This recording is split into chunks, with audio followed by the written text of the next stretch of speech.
Hi అందరికీ! ఈరోజు మనం కేవలం కొన్ని ఇంగ్రీడియెంట్స్‌తో చాలా ఈజీగా, టేస్టీగా ఉండే పన్నీర్ కుల్ఫీ ఐస్ క్రీమ్ తయారు చేసుకుందాం. ముందుగా పన్నీర్‌ని చిన్న చిన్న ముక్కలుగా కట్ చేసి బ్లెండర్ జార్‌లో వేసుకున్నాను. తర్వాత మనకు కావాల్సిన థిక్‌నెస్‌కి సరిపడా పాలు, కొద్దిగా ఫ్రెష్ క్రీమ్, తీపికి సరిపడా తేనె, ఒక చిన్న స్పూన్ యాలుకల పొడి వేసుకున్నాను. ఇవన్నీ బాగా స్మూత్ అయ్యే వరకు గ్రైండ్ చేసి ఒక గిన్నెలోకి తీసుకున్నాను.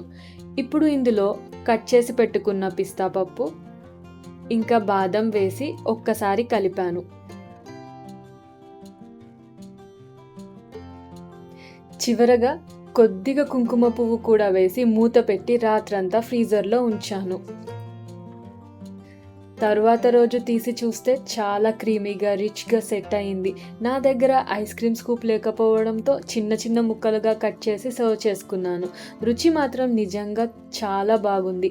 పన్నీర్ వల్ల ప్రోటీన్ కూడా లభిస్తుంది. అయితే ఇందులో ఫ్రెష్ క్రీమ్ కూడా ఉంటుంది కాబట్టి మితంగా తింటే ఒక మంచి హోమ్‌మేడ్ డెజర్ట్ ఎంజాయ్ చేయొచ్చు. మీరు కూడా ఒకసారి ట్రై చేసి ఎలా వచ్చిందో చెప్పండి.